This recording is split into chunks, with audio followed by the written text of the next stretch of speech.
ሰላም እንዴት አላችሁ ተመልካቾቼ? አዲስ ናችሁ ሜላት ነኝ። ዛሬም በአዲስ ቪዲዮ መጥቻለሁ። ዛሬ ደግሞ በእኔ ኩሽና እንዴት ነው ዶሮ በአትክልት የሚሰራውን የሚለውን ነገር አብረን እናያለን። አብራችሁኝ ሁኑ። ዶሮ በአትክልት እንግዲህ ለመስራት የሚያስፈልገን ነገር በጣም ቀላል ነው።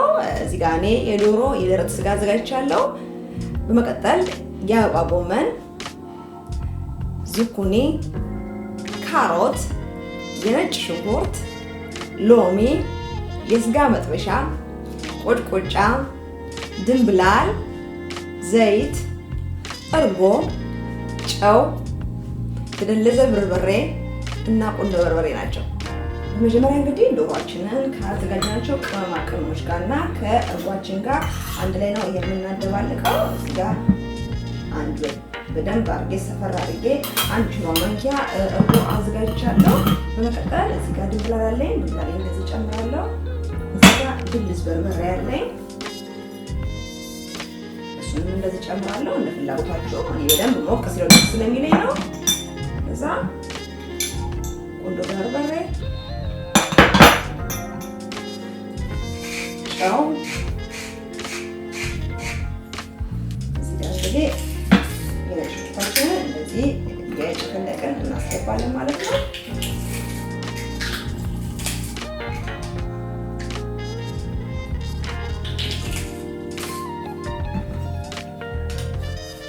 አራት ሽንኩርት ጨምሬያለሁ። እናንተ በጣም ቅመም የማትወዱ ከሆነ እሱን መቀነስ ይቻላል። ከዛ እንግዲህ የአንድ ሎሚ ከፋቂ እንደዚህ ጨምራለሁ።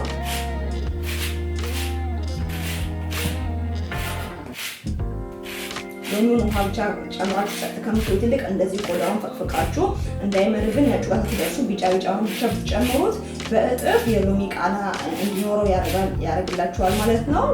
ከጨመራችሁት የሎሚ ጭማቂ እጥፍ በሚሆን ደረጃ ማለት ነው። ስለዚህ ሁልጊዜም እንጨምር፣ በጣም ቆንጆ ነገር ነው። ሳም የተረፈኝን ደግሞ ሎሚ የተቀሰቁትን ሎሚ ማለት ነው እንደዚህ እንዲያርገን ማለት እንጨምራለን። እዛም የስጋቶችን እዚህ ጋር አለ። እንደዚህ ያደርጋችሁ እንግዲህ በደንብ አድርጋችሁ ማለዋወስ ነው።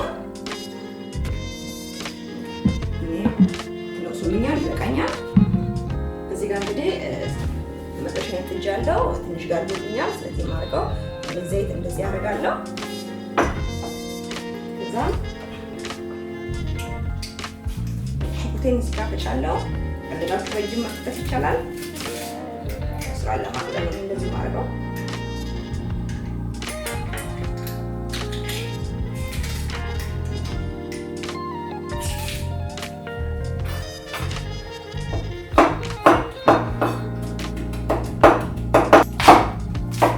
ከዛም አበባ ጎመኔን እንደዚህ ከትፋለሁ ማለት ነው። በፈልገው ሳይዝ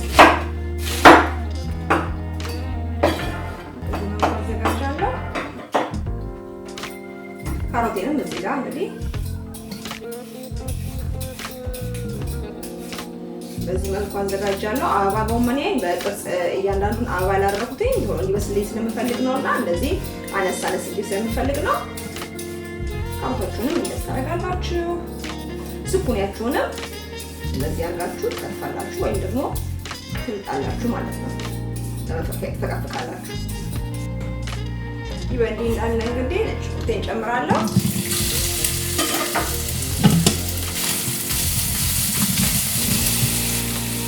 ያችሁት የአበባ ጎመኑ ስስነቱ ማለት ነው። እንደዚህ አሁን ክብ እንዳለ ይሄ እንደዚህ ብቆርጠው ኖሮ እኩል ከዝኩኒው ጋር ሊበስል አይችልም ማለት ነው። እንደዚህ በስስ ከሆነ ሲሆን ቀፍጣፋና ስስ ስለሆነ ሳቱ ላይ ይገባዋል ማለት ነው።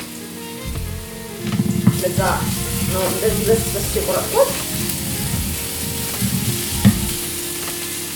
ብዙ ሳንቆይ አበባ ጎመናችንን እንደዚህ እንጨምራለን። አንድ ካሮት ገባ ምንም ማለት ቀድሞ ይበስላል ማለት ነው።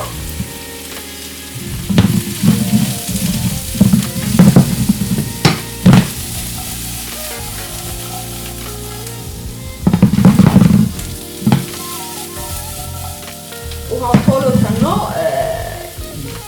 መጥበሻችን ድርቅ እንዳይል ማለት ነው። በእንፋሎት በታጠበበት ውሃ በእንፋሎቱ እንዲበስል ቀስ አድርገን እሳቱን ቀንሰን እንደዚህ እንተክነዋለን። ምክንያቱም ከሽ የሚል አትክልት ስለምንፈልግ እንጂ በጣም ድርቅ የሚል አንፈልግም ማለት ነው። ሊጥርስ ያዝ ያደርግ ግን በጣም ያልበሰለ አትክልት የምንፈልገው።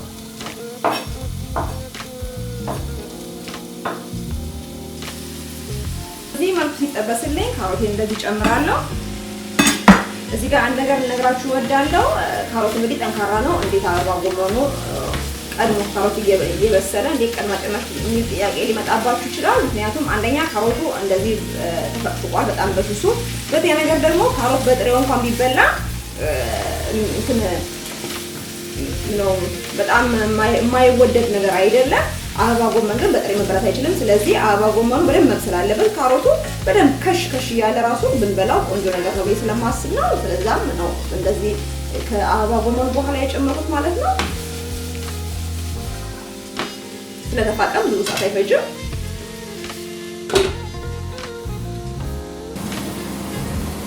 አሁን ደግሞ እንግዲህ ዝኩኒ ነው የምጨምረው።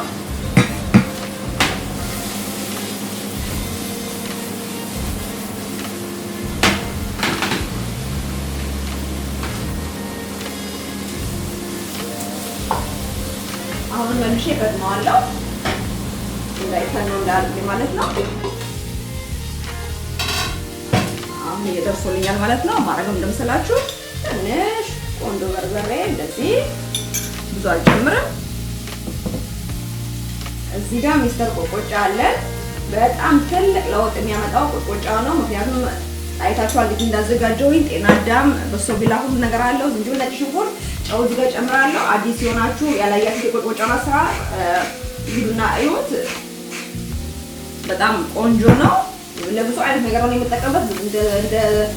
እንደ ሶስ የምጠቀምበታለሁ። ለማባያ ብቻ ለስጋ ማባያ ብቻ ለምጠቀምበት እንዲህ ምግብ ሰራ አንዳንድ ላይ ጨምረዋለሁ ማለት ነው። ምክንያቱም የኛ ዋነኛ ቅመም የምንላቸው ጤና አዳም፣ በሶ ቢላ ስላለው ውስጡ ትልቅ ጣዕም ነው የሚሰጠው ለምግብ ስራ። ያው እንደ አስፈላጊነቱ ምን ላይ ይሄዳል የሚለውን ነገር ተጠንቆ ማወቅ ነው።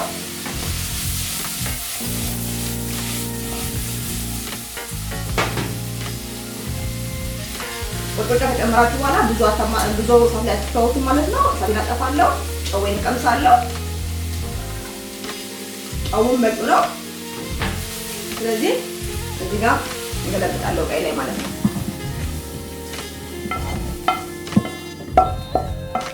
አይታለን እንዴት እንደሚያምር ብሉ የቀለሙ ውህድ ራሱ። በዚህ ላይ ደግሞ በጣም ጤናማ ነው። ምንም አስቸጋሪ አይደለም። በጣም በቀላሉ መስራት የሚቻለው ወንደላጤ ሴተላጤ ሁሉም ሰው መስራት የሚችለው ነገር ነው። እዛው መጥበሻዬ ላይ በሶስት ጠራርጌ ማለት ነው ትንሽ እንደዚህ ዘይት እንደዚህ ያደርጋለሁ። ከዛም እንግዲህ ሲግልልኝ መጥበሻዬ እንደዚህ አልካለሁ ማለት ነው። ልክ እንደዚህ ከለር ሲይዝ እንደዚህ ደግሞ በሌላኛው ሳይድ ደግሞ እንገለብጠዋለን ማለት ነው። በሁለቱም ሳይድ እስከ ከለር እስከዚህ ድረስ ሳቱን ሃይ ላይ በጣም ከፍ አድርገን ነው የምናደርገው። እዛም እንግዲህ በደንብ አገላብጠን ካበሰልን በኋላ እንደዚህ ማንኪያችን ላይ እናስቀምጣለን ማለት ነው። ምክንያቱም ወዲያውኑ አንቆርጠውም። ወዲያውኑ ቆረጥ ነው ውስጡ ያለው መረቅ እንዳለ ይወጣና ከዛ እሱ ትንሽ እስከሚቀዘቅዝ ድረስ እኛ እዚህ ጋር ሳህናችንን እናስተካክላለን ማለት ነው። እዚህ ጋር እንግዲህ የሰራነው አትክልት አለ። እዚህ ያደረግን እናወጣለን ማለት ነው። ሁሉም አይነት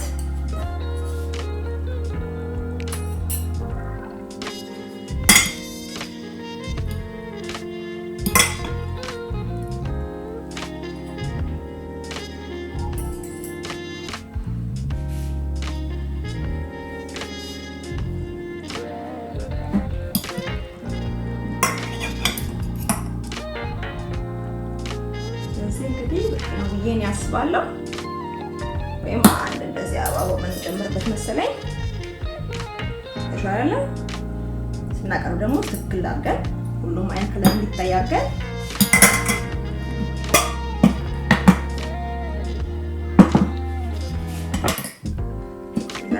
እንዲህ በእንዲህ እንዳለ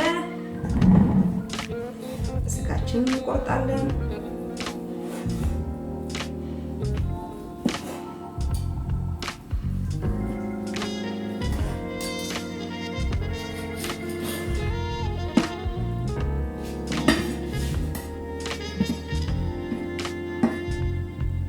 ወስደን ያርገን እናስቀምጣለን ማለት ነው። ምንም አይነት ሶስ አያስፈልገውም፣ ምክንያቱም የአትክልቱ ራሱ ተገቢውን ያክል መረቅ አለው ማለት ነው። በጣም ጁሲ ነው። እንዲህ እንደምታዩት ዶሮውን በጣም ጠንቀን ነው የጠበስነው። ያው ዶሮ እንግዲህ ጥሩ እንዲሆን ከጣም እንደተጠበቀ ሆኖ ያበሳሰሉ እሳት ነው። እሱን ደግሞ አይታችኋል። ነንቄማት የጠበስኩትኝ እናንተም እንደዛ አድርጋችሁ ብትጠብሱ ቆንጆ የሆነ የዶሮ ጥብስ ታገኛላችሁ ማለት ነው።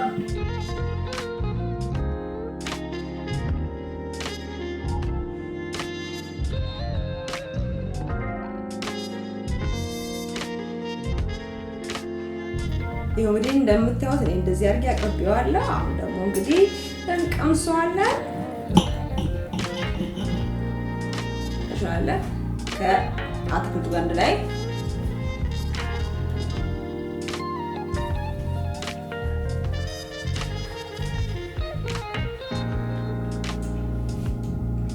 ምንም ሳንለፋ እንደው ምንም ሳንደክም ማለት ይቻላል። ትልቁን ስራ የሰራው ቆጭቆጫው ነው። በቆጭቆጫውና በዶሮ ቅመም ምክንያት እንግዲህ ይሄን የመሰለ በጣም ቆንጆ ምሳ፣ ጤናማ፣ ጊዜ የማይፈጅ የማያደክም ብሎም ደግሞ ቀለል ያለ ብዙ ያልበሰለ ነገር አፋችን ላይ ስንበላ በጣም የቀለለ ነገር አግኝተናል። እንግዲህ በጣም ቆንጆ ነገር ነው። የአትክልቶቹ ያለመብሰል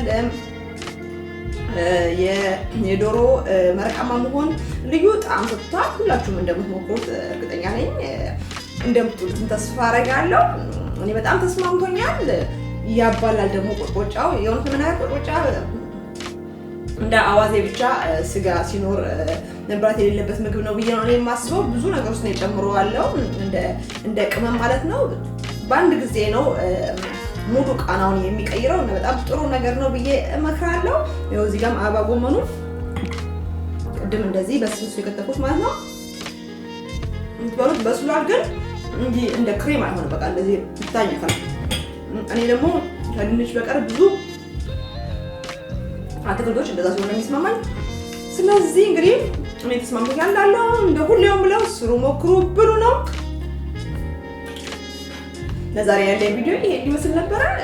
አዲስ ናችሁ ቻናሌ ሰብስክራይብ እያደረጋችሁ የደወል ምልክቱን በመጫን ኦል የምትሏን ደግሞ ጠቅ አድርጋችሁ ሁሌ የምሰራው ቪዲዮ እናንተ እንዲደርስ አድርጉ። በተረፈ ወይ ካደነቃችሁ ሼር፣ ላይክ ማድረጋችሁን አትርሱ። በሌላ በቆንጆ ቪዲዮ እስክንገናኝ ድረስ ሰላም ሁኑልኝ። ባይ ባይ።